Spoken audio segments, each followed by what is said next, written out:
Welcome to Unscripted Events, the podcast where we confess the magic, the mayhem, and the meticulous planning behind unforgettable conferences. We're your hosts, Maggie and Sophia, and as the countdown to HEALTHCON officially begins, this episode 1, we're diving into why HEALTHCON matters. From the power of networking that leaves you re-energized and inspired, to the intentional planning that brings big ideas into memorable moments, we're joined by Ray Jimenez and Rhonda Buchholz to share their perspectives on the true value of conferences. Whether you're a HEALTHCON regular, considering for the first event, or just curious how backstage chaos turns into onstage magic, this is your all-access pass. Let's step behind the curtain. Today, we want to kind of introduce ourselves and let you know why we do what we do. My name is Sophia. I'm the events manager at AAPC, and I've worked with AAPC for about 5 years. I come from a hospitality background. I moved around in hotels for a while, and I eventually landed at a luxury property in downtown Salt Lake City, where I really expanded from there. I started as a front desk agent. I moved into small group catering events, and then I was helping entertainment groups during their stay, to eventually landing in a convention services role. During the 2020 pandemic, when COVID hit, I was let go, and it was kind of a casualty to the event industry at that time. There wasn't events happening, so I wasn't needed at the property. And I got lucky, and I found myself at AAPC to help build out virtual events at that time. And then we expanded back into live conferences the following year from there. I've been with AAPC now for 5 years, and I absolutely love what I do. I feel like that hotel background leads so easily into the planning side and really helps expand your concepts of what's possible with events when you've seen what other companies can do, and then you kind of understand the logistics that make it come together. So that aspect of my background really leads into this world pretty easily. I find it quite fun, and I still feel really connected to hospitality. My husband's a sales manager, and so I'm always in the loop on what other companies are doing, and I think it really expands what we can do at AAPC. So my background is a little different from Sophia's. I'm Maggie. I am the events coordinator at AAPC, and I originally got a degree in biomedical engineering at a small liberal arts college in upstate New York. And then I ended up interning and eventually working in the medical device industry as a sales rep, and I was primarily in the cardiac cath lab. So I started to get a background in science and the medical field, but I didn't really enjoy it, and I decided I wanted to pursue event planning as a career that I was more passionate about, and this brought me to AAPC about 2 years ago. I really had zero experience in event planning at the time.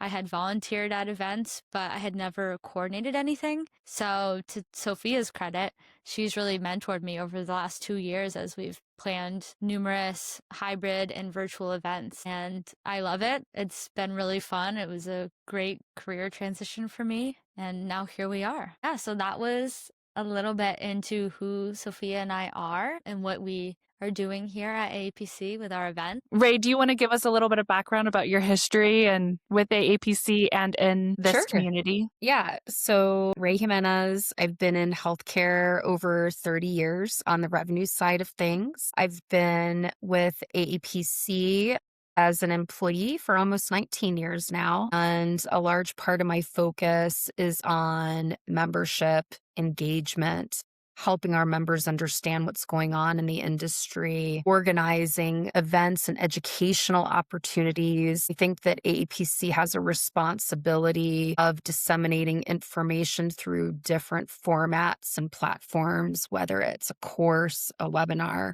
a workshop, or what we're here to talk about today, conferences. And Rhonda, tell us a little bit about you and where you come from and where you're at. Sure. So I've been in healthcare for a ridiculously long time. And I actually got my start as a filing clerk way back when that was a thing. I have worked kind of every position in a medical practice except for clinical, although I've pinched it back there as well. But I have had progressed on from that to running practices, then to running a platform, a hospital-owned platform, and then I actually did a stint working at AAPC, and during one of the largest changes in healthcare, so through ICD-10 implementation, and then decided for a change, and I went into more of a compliance and operations role,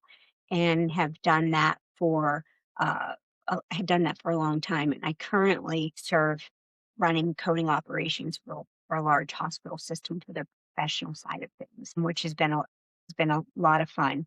I was actually just doing the math today, and I had texted Ray before this started, and I said, I just realized I have been a part of the National Advisory Board, either as an employee or a member for 20 years this year. Wow. Yeah, it's a passion, right? And I love the work that I get to do as the advisory board president, and getting out and meeting the members, and being able to provide input and help. So that's me. For those that aren't familiar with the National Advisory Board, just give a little bit of what you guys focus on. So the National Advisory Board is just what the name would say. We're an advisory to the AAPC. We have 16 plus members, including me, that serve. We have various committees that help to provide input on leadership, on social, and building those connections, on being able to provide guidance and mentorship and assistance with Project Extern. So we work with AAPC to provide guidance, and we're very much a working board where we try to help implement the mission of the AAPC. So between the two of you, what is that? 60 years worth of experience? Absolutely. So I would say in that time you've been around the block. 1 to 2 conferences maybe that you've attended or spoken at? How many do you think you've attended? Oh my gosh. Only APC events or in total? Both. Wow. Like over 100. Really? Wow. Yeah, I'm serious. What about you, Rhonda? Yeah. I have been to every AAPC conference since 2002, except for one. I think all of the regionals. And so I've attended all of those. I've attended a lot outside of the AAPC as well, through different certifications that I have, or different work experiences that I've needed as well. It's been a lot. A lot. So I'd Wow. say you guys are very qualified to talk on the topic of what's going on in this kind of conference world and what conferences do to bring value to Yeah, I think that we would careers. consider ourselves experts. I think so. Do you remember the first conference you ever spoke at or attended? Yes. And it was horrible. The first conference I spoke at definitely was a newbie. If I had that to do over again, I would do it in a heartbeat.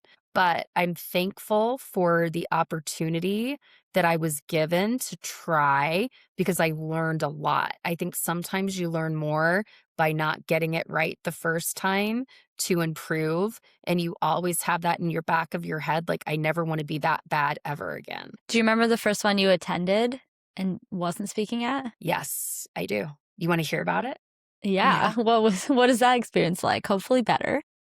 So it was my first HealthCon, and it was before we called it HealthCon. It was the AAPC National Conference way back when. And I just remember the first feeling I had where I realized the organization was larger and more impactful than I ever understood sitting at my desk doing my job. Like, the level of community, being able to engage with like-minded people who were going through the same challenges that I was going through, really made an impact on me. And I think it really set my understanding of the reach and the importance of belonging to AAPC was for me back then when I was a member. And it absolutely got me more active in my local level, because I said, wow, if they're doing this on a national level, I need to bring some of this energy and what I learned at this conference back to my local level.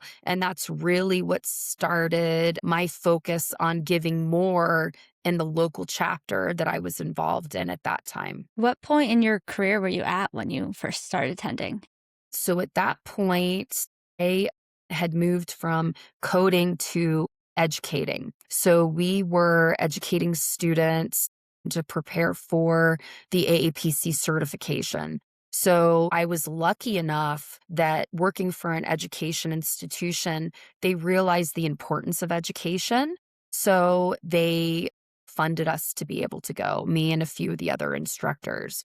Prior to that, working in a solo practice, it was really hard to get budget to be able to go and participate in conference. So that is when I was able to have support from my employer, understanding the importance of getting involved. Speaking directly to that, getting support from your employer, at what stage would you recommend to a member to request that and attend a conference in order for their employer to support them to pay, and pay for them to go? Yeah, this is a topic that Rhonda and I have talked about, and this comes up a lot in some of the Q&As that we're already doing in other formats and other speaking that we do. And I really think that it's important for employers to understand what you're going to gain from that conference experience and what you're going to bring back.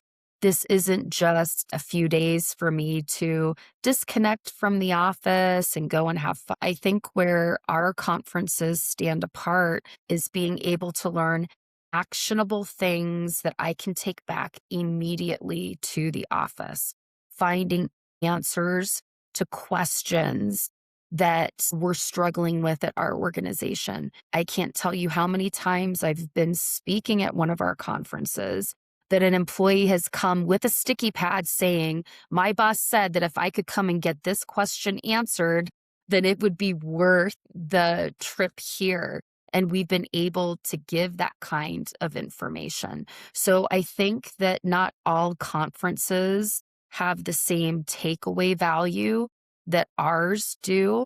Some conferences I've been to are very high level theory, talking about problems, not really getting into the solutions and making it applicable to say, going back to the office, I'm going to change this thing that is going to make an impact on either correcting a denial, improving efficiencies that are going to increase our turnaround time.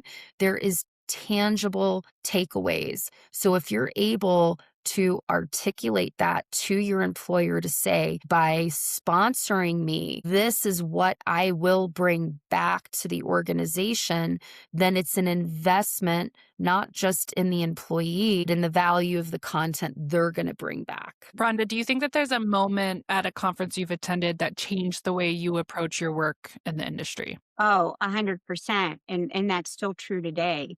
That's the thing that I think we always need to keep in mind about ourselves is we need to be lifelong learners. And so the second we start thinking that we know it all, that's when we start to lose our own value because at every conference I've ever been to, I've gotten something to go back and implement. The thing that we aren't good at is turning that into the math problem that shows the value of what I got out of that.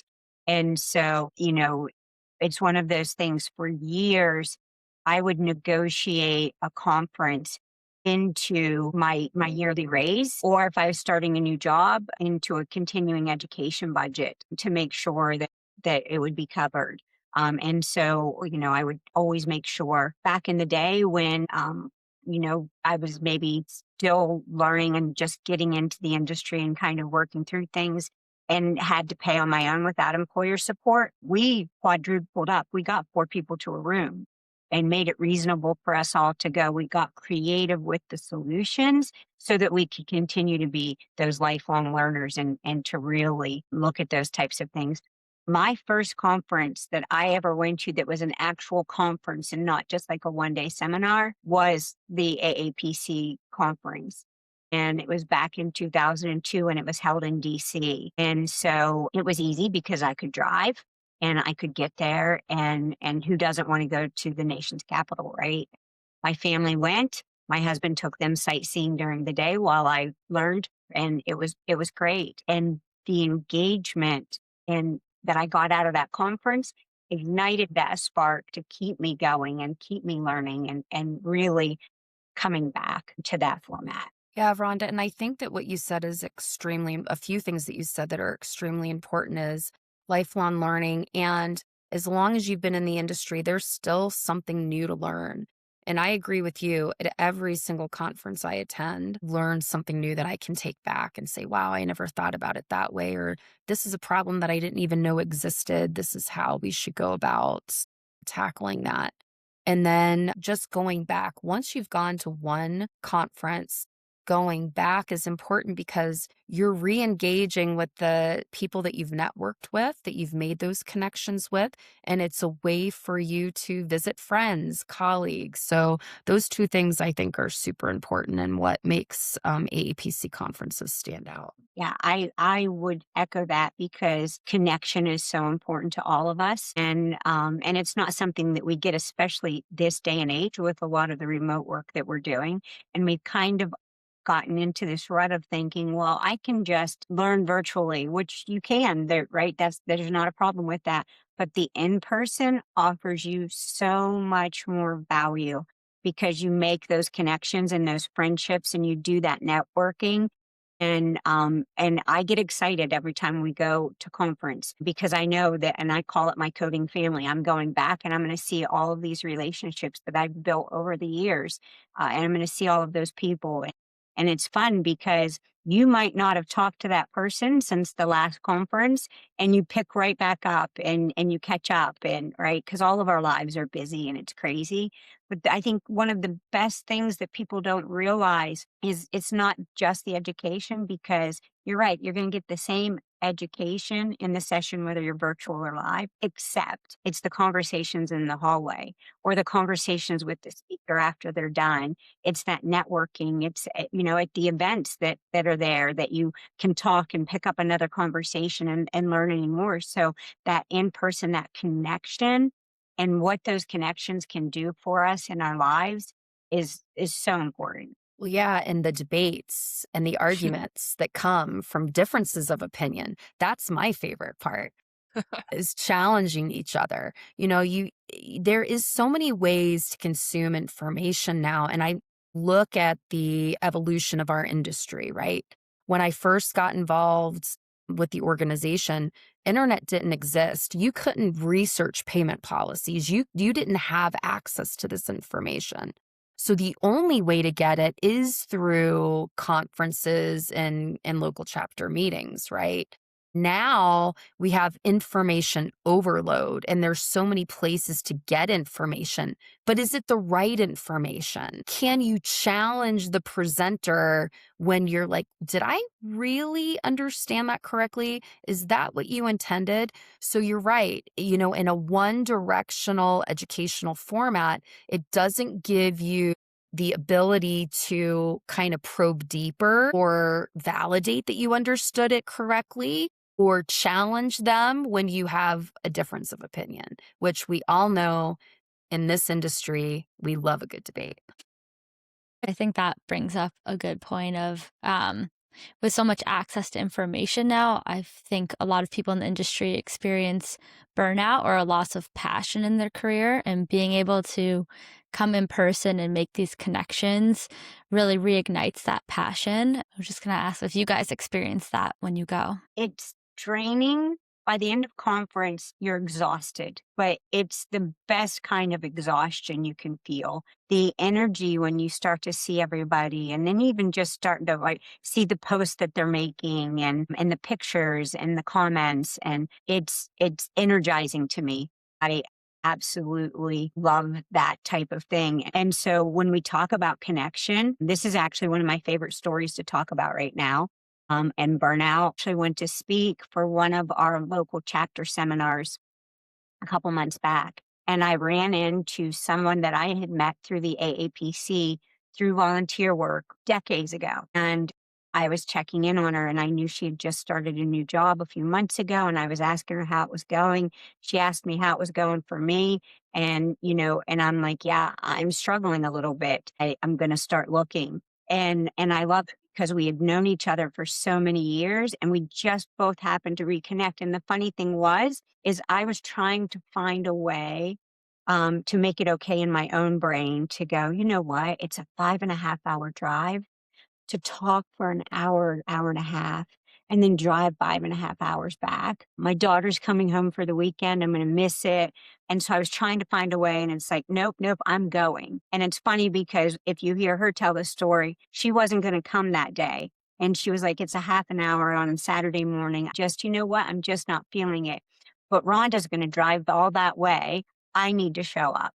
And by doing it, it changed both of our lives, which in an amazing way, which was great. Talk That's about amazing. community, someone you can connect with directly. How do you feel like that community not only just affects you, but if somebody who's new to the industry to be able to come in, meet somebody at an event like that and change their career, how do you almost articulate that level of value that comes from that in-person connection at a conference? I think when you're new to the industry, you don't know what you don't know, and it's very overwhelming. And by going to conference, you see people at different phases of their career. You see people at the very top, those entering, those mid-level, and you realize that the pain points for me are the pain points for others. And by tapping into that community, you leave there kind of like with a playbook on this is how this person solved that challenge. This is how this person gained this role. I made this connection that ended up getting an interview if I'm an entry level person trying to break into the industry. One of the things that I think AAPC staff and our volunteers through the different boards, National Advisory Board, Chapter Advisory Board, are very good at interacting with attendees. How's your experience? What's going on with you? And the thing that I hear most common from first-time attendees that are new to the industry is this really opened up my eyes to all of my possibilities, the career path that is available to me, and my access to information.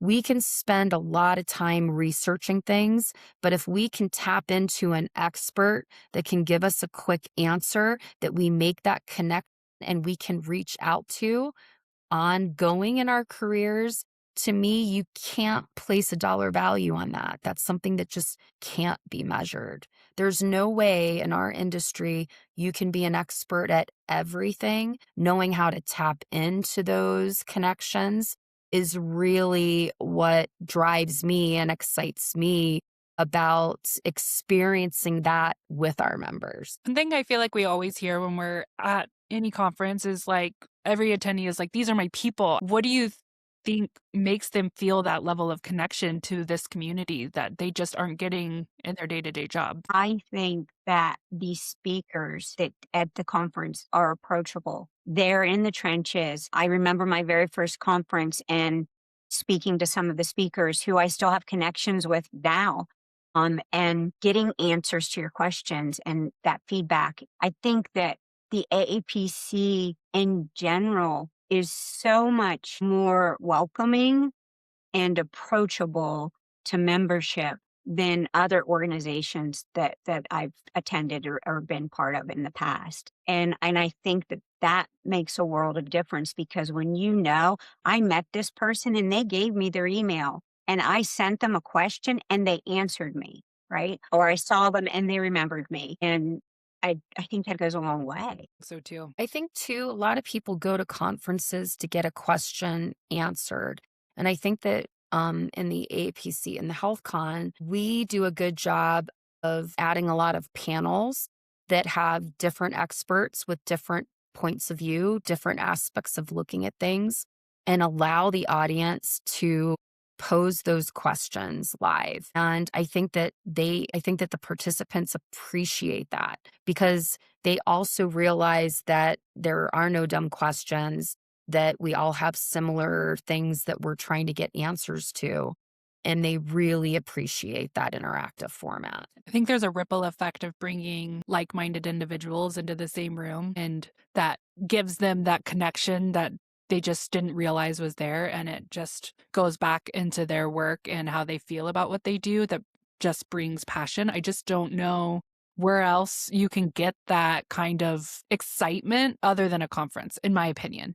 As a biased person that thinks conferences should be in everybody's playbook to better their careers. Well, in our industry, it's hard because like when you meet someone for the first time, so what do you do? In our industry, it's really hard to articulate what it is that we do.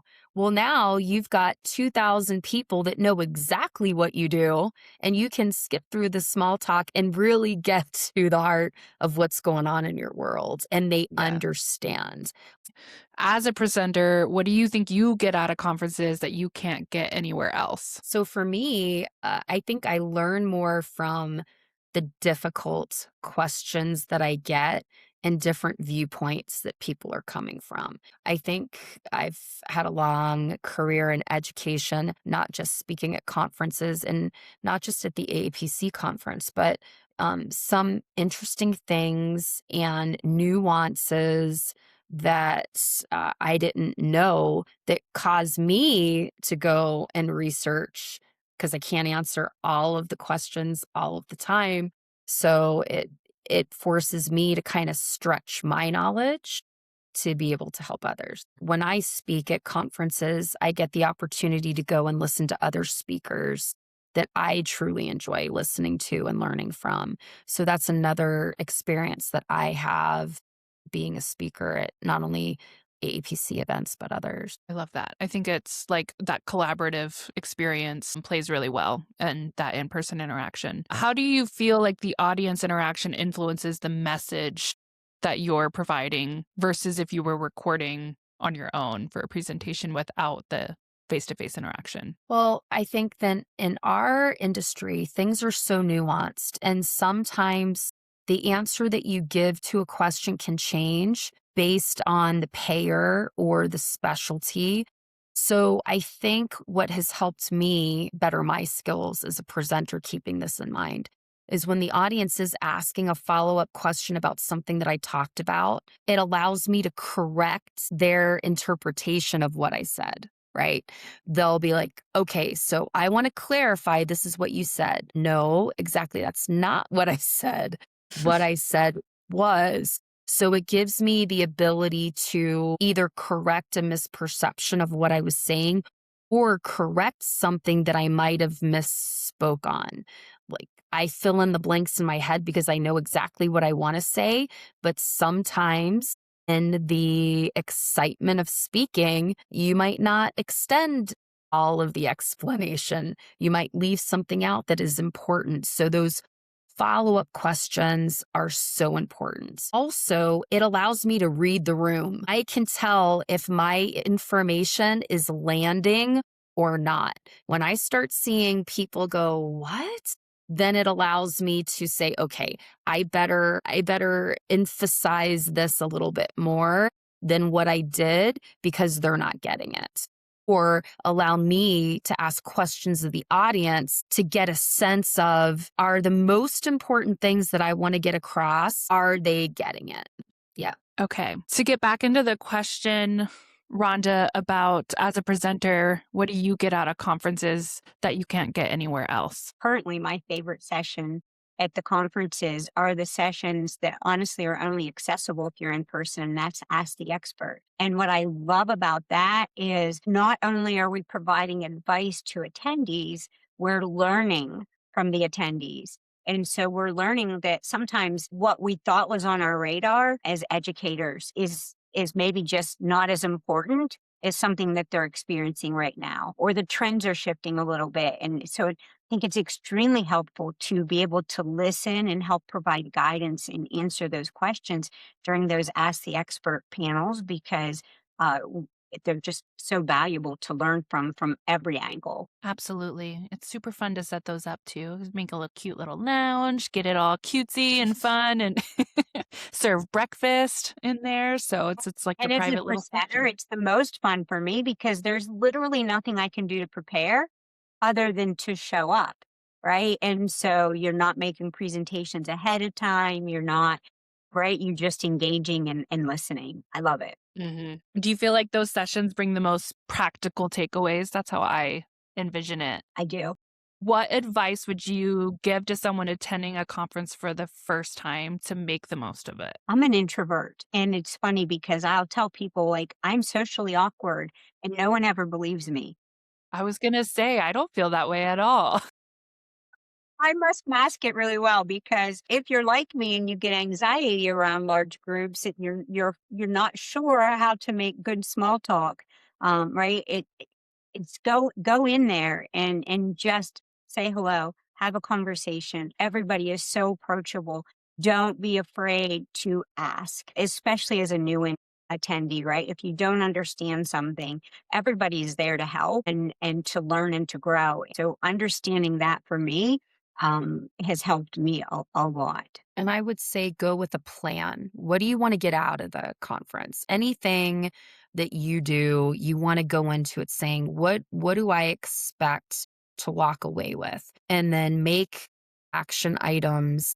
If there's a certain question that you have, look for the sessions that most relate to what you're doing. If you feel like you're an expert in your field, stretch your knowledge and go to things that you normally wouldn't go to, and spend time with exhibitors because they have new tools, new technology, things that are coming that you might not have access to where you're working. So spend time with the exhibitors to learn the new technology and what is hitting the market so that when you're back at the office and you're hearing about a tool that the company might be thinking of implementing, you have firsthand knowledge of the new technology that's coming out. So that would be my advice to someone attending their first conference. Go with a plan. Do you have any advice for when you are talking with exhibitors and you may not be a decision maker for your company, how you can bring that new technology back? For an attendee, I might not be the decision maker,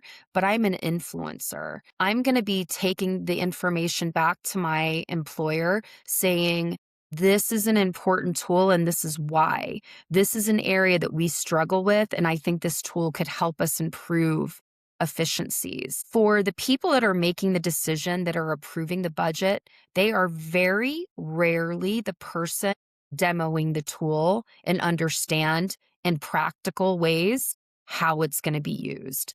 The last thing that you want is a technology or tool decision being made from the top and being implemented, because if you wait to do it that way, you're going to find that you either purchased the wrong tool, didn't get the right features. It's going to add more steps to the workflow than what you even knew. So for me at AAPC, when we're looking for a new solution, my team goes out, we decide what our requirements are, they go out and look for the solutions, and then they pitch it to me. It's very rare for me to interact directly with the product. I'm depending on my team that will use it to be a better judger of whether or not it's going to meet our needs. Okay, now that we've kind of digged into the educational value of these conferences and what you get from your community, I really want to talk about what makes conferences so fun, because I don't think anybody's attended a conference and thought this is the most boring thing I've ever done. I would love your opinions on the fun things that we do and how that adds to the value of the event. I think to me, the funnest thing about conference is the events that we do after hours. So whether it's at the exhibit hall or the fun ones that have been happening the past few years, those themed events are just so much fun. And just being able to experience it with like-minded people. I mean, to be able to go to Disney, and all of us jump on those buses and we had so much fun and went through things together. It's just a ton of fun to be able to engage and quite honestly, just have some more connections. I think as a planner, it's my favorite thing to plan as well. Maggie and I get really into the theme and we really dive into okay, how are we going to set this up? What are we going to do? How do we explain it all? And It's it fun to makes get to planning all the connect the event to the city that we're in and give Mhm. people that experience of you traveled here from however far away you live. Will give you that experience of this city while you're still getting your education. Well, yeah, and sometimes it's the first time the attendee's ever been to that city. So we are able to give them an experience that they might not have sought out on their own. And going back to the theme, Sophia, I mean, I get contacted from members months ahead of the event on what's the theme going to be because I need to plan my outfit. You know, they get excited about what are we going to be doing there so I can be prepared. I know. I think it's a fun thing we've added. Because I'm like Ray, I am not the best of planners. I tend to kind of like wing my way. And then I'm like, "Oh, I don't have anything to wear, right?" And so I'm making sure that I'm prepared. I'm sure Ray has a costume on hand ready for you if you needed it. Yeah. Yeah, if Yeah. Do there's you a guys have a costume, favorite I'm theme in. that we've had in the past? They're all my favorite, every single one of them. I like everything about all of them. Really? I do. Is I've there one that enjoyed stands every out to single you? one. Charleston Oh, and that was fun. Philly. The dueling pianos. I think anywhere we can have music Mhm. is fantastic. And, you know, who doesn't like karaoke? I mean, I loved the Denver one with the lighted floor that we did with the karaoke. That And was Brian hitting the splits on the lit floor during karaoke, I'll never correct. forget. Mhm. That is in my mind forever. I know Those are I always something I hear think about good. line dancing in Nashville, which is one that I missed out on, and I hear so many stories. I wish I could have been there for that one. That was one of the first, like, well, it was my first conference with AAPC, and the first time we added like that after hours event from my perspective, I guess. Like, I know that there was dozens of conferences before me that fun things were happening at, but for my first event planning, that one, it was like, let's do this dinner and call it a hoedown throwdown. But it was so much fun to watch Dave Kaiser and Sharon Oliver do the Cotton Eye Joe and lead us all through it when we had those line dancer instructors. That was really fun.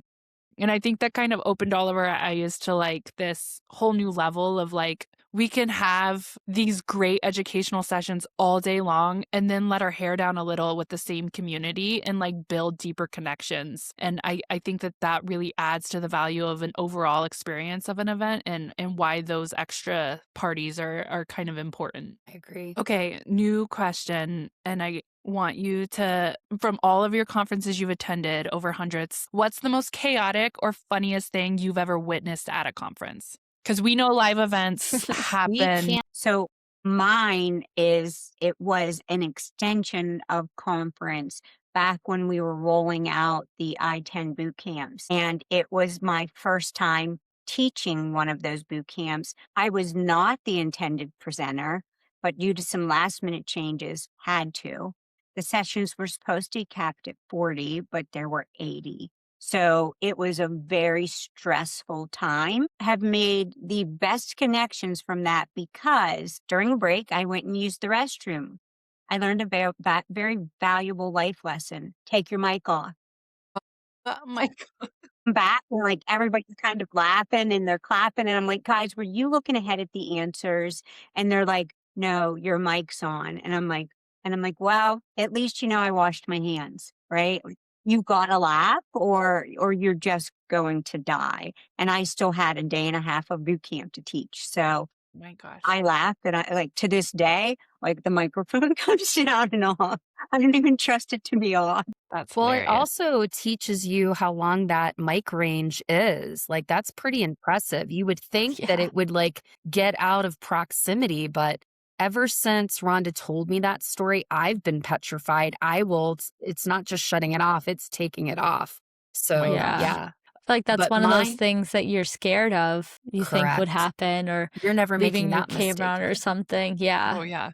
That's Yeah. hilarious. Crazy. Mine was I was newly working at AAPC, and back then at conference, I would be in the exhibit hall to answer questions. And I get a frantic call from another staff member saying, "Hey, you're an expert in emergency department coding. We had a speaker not show up. Could you come to their room and handle their presentation?"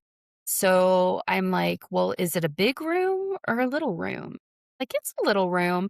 I get there and there's hundreds of people in there, no slides, nothing to go on. But, you know, I'm a new employee. I want to make a good impression. So I just got up there and talked about everything that I knew about the topic.